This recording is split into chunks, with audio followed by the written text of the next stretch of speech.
Hello बच्चों, कैसे हैं आप लोग। आज हम शुरू करने जा रहे हैं पाठ 17 पत्र लेखन। क्या कहता है पाठ? पत्र लेखन क्या है, यह कैसे लिखा जाता है, आइए पढ़कर जानकारी प्राप्त करते हैं। आओ चर्चा करते हैं। विभिन्न पत्रों के विषय में आपस में चर्चा कीजिए। कुछ संबोधन व अभिवादन सूचक शब्द। औपचारिक पत्रों में प्रारंभ में महोदय, महोदया, मान्यवर, श्रीमान, अंत में भवदीय, भवदिया, प्रार्थी, निवेदक, निवेदिका। अनौपचारिक पत्रों में बड़ों के लिए आदरणीय, पूजनीय, सादर प्रणाम, चरण स्पर्श, नमस्ते। बराबर वालों के लिए प्रिय बंधु, प्रिय मित्र, सखी। छोटों के लिए प्रिय, चिरंजीवी, शुभाशीर्वाद। अंत में आपका आज्ञाकारी, आपकी आज्ञाकारी, भवदीय, तुम्हारा मित्र, तुम्हारी सखी। आपस में संपर्क बनाए रखने का सबसे सस्ता और अच्छा साधन रहा है पत्र। पत्र दो प्रकार के होते हैं, औपचारिक और अनौपचारिक। औपचारिक पत्र के अंतर्गत सरकारी और कार्यालयी पत्र आते हैं। अवकाश के लिए प्रार्थना पत्र तथा किसी विभाग की शिकायत के लिए लिखे गए पत्र औपचारिक पत्र होते हैं। अनौपचारिक पत्र को घरेलू पत्र भी कहा जाता है। ये पत्र मित्र, भाई, माता पिता आदि को लिखे जाते हैं। पत्रों में, घरेलू पत्रों में सबसे ऊपर बाईं ओर अपना पता तथा तिथि लिखनी चाहिए। औपचारिका पत्र सेवा में से शुरू होता है, फिर पद का नाम तथा कार्यालय का नाम लिखना चाहिए। इसके बाद विषय लिखना चाहिए।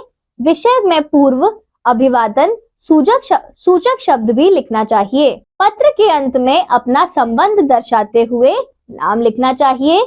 सरकारी पत्रों में हस्ताक्षर करने जरूरी हैं। अनौपचारिक पत्र, गर्मियों की छुट्टियों की योजना बताते हुए पत्र। परीक्षा भवन, नई दिल्ली, पूजनीय पिताजी, सादर चरण स्पर्श। बच्चों, यहाँ आप अपना पता लिख सकते हैं। दिनांक, वह दिनांक लिखिए जिस दिनांक को आप पत्र लिख रहे हैं। आपका पत्र मिला। हमारी गर्मियों की छुट्टियां 8 जून से शुरू होने वाली हैं। इन छुट्टियों में एक सप्ताह के लिए स्कूल की ओर से एक दल मसूरी जा रहा है। इस दल में मेरे सभी मित्र जा रहे हैं। मुझे भी इसमें जाना है। इसके लिए 2000 रुपए जमा कराने हैं।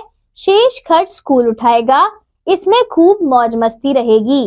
इसके बाद मैं 20 जून तक घर पहुंच जाऊंगा। घर में रहकर मैं अगले वर्ष की पढ़ाई करूंगा तथा स्वास्थ्य सुधारने की ओर भी ध्यान दूंगा। माता जी को मेरा प्रणाम कहें तथा पिंकी को प्यार। आपका प्रिय पुत्र संजीव। बच्चों, यहाँ आप अपना नाम लिखिए। उपहार के लिए धन्यवाद देते हुए मामा जी को पत्र। 562 रमेश नगर, दिल्ली। पूज्य मामा जी, सादर प्रणाम। मेरे जन्मदिन पर आपका भेजा हुआ उपहार समय से पूर्व ही मिल गया। बहुत बहुत धन्यवाद। उपहार के रूप में सुंदर घड़ी पाकर मैं बहुत प्रसन्न हूँ। मुझे घड़ी की आवश्यकता भी थी। अब मैं ठीक समय पर स्कूल पहुंच जाया करूंगा। यह घड़ी मेरे सभी मित्रों को भी बहुत पसंद आई है। एक बार फिर इस शानदार उपहार के लिए धन्यवाद। आपका प्रिय भांजा राहुल। मित्र को दिल्ली भ्रमण का निमंत्रण देते हुए पत्र। 536 शालीमार बाग, नई दिल्ली।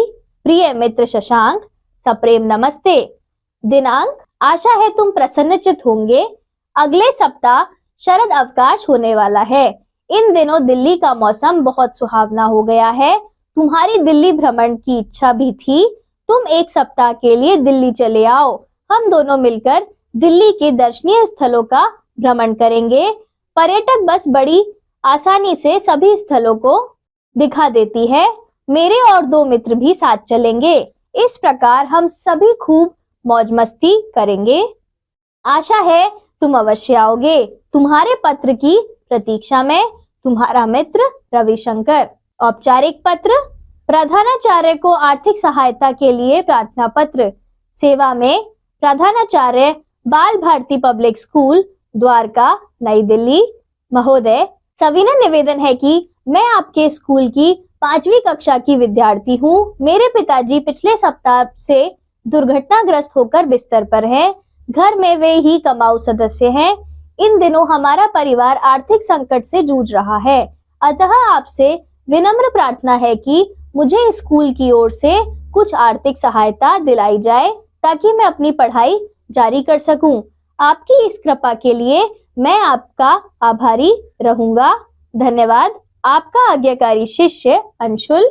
डाकिये की लापरवाही की शिकायत करते हुए डाकपाल को पत्र। सेवा में डाकपाल महोदय, तिलक नगर, डाकघर, नई दिल्ली। मान्यवर, हम चौखंडी क्षेत्र के निवासी अपने डाकिये के व्यवहार से बहुत परेशान हैं। यह कभी नियमित रूप से डाक नहीं बांटता, पत्रों को इधर उधर फेंक जाता है। इसे कई बार समझाया गया पर इसके कान पर जू तक नहीं रेंगती। आपसे प्रार्थना है कि इस क्षेत्र के डाकिये को ठीक प्रकार काम करने के लिए आदेश दें तथा अथवा इसे बदल दें। आपकी अति कृपा होगी। भवदिया नीता शर्मा, 562 चौखंडी, तिलक नगर, नई दिल्ली। दिनांक। धन्यवाद बच्चों। अब हम मिलेंगे अगली कक्षा में।